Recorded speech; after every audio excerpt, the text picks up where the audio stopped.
I raised a child who isn't mine, and her affair is the reason I'm still picking up the pieces. Not going to lie, it's been a rough couple of months. I wanted to just run away from all this, even abandon my son, even though he isn't mine. But I didn't want him to suffer, so I tried. I really tried. I moved out, but I kept visiting him. Every time I looked into his innocent eyes, it felt like I was making a huge mistake. But my wife would try her best to make me stay, crying, begging, promising things would change. Her manipulative sister didn't help either, always making things more complicated.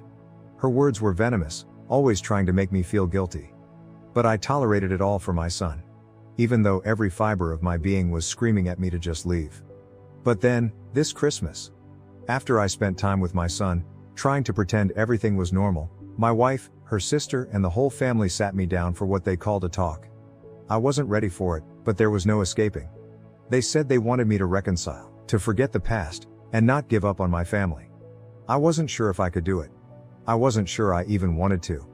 My wife said she made a mistake years ago and there's nothing she can do to change it. She pleaded with me to stay, saying she loved me and wanted to fix everything.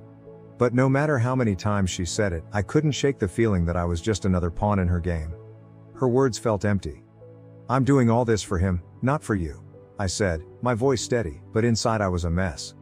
I couldn't even look her in the eyes when I said it. But they weren't letting up. Her family all joined in, telling me how happy we were as a family and how much my son needed me. They reminded me that I was the only father he'd ever known. It stung, it really did. They said I shouldn't break the family, and I should forgive her because she had been faithful since then. "She'll give you your own child," they kept saying, as if that would magically make everything better. But I knew deep down that nothing would fix what had been broken. After hours of them begging, pleading, and trying to make me see things from their side, I finally broke. I looked at them all and said, what she did wasn't just cheating. It was a betrayal. I could see my wife's face fall, but I didn't care. This wasn't about her.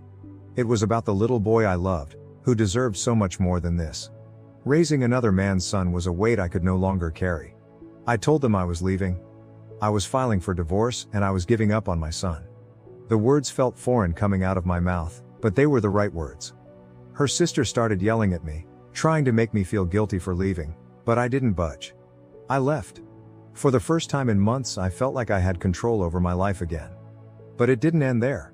After I left, they didn't stop. They bombarded me with texts and phone calls, trying to make me doubt my decision, trying to make me feel like I was the one in the wrong. I ignored them. But it wasn't easy. Not a single day went by without thinking about my son. What would happen to him? Would he remember me? I called a lawyer, and after discussing everything, I realized I had no choice. Either I fight for full custody or I let go completely. It wasn't about the child support, it was never about money. It was about him.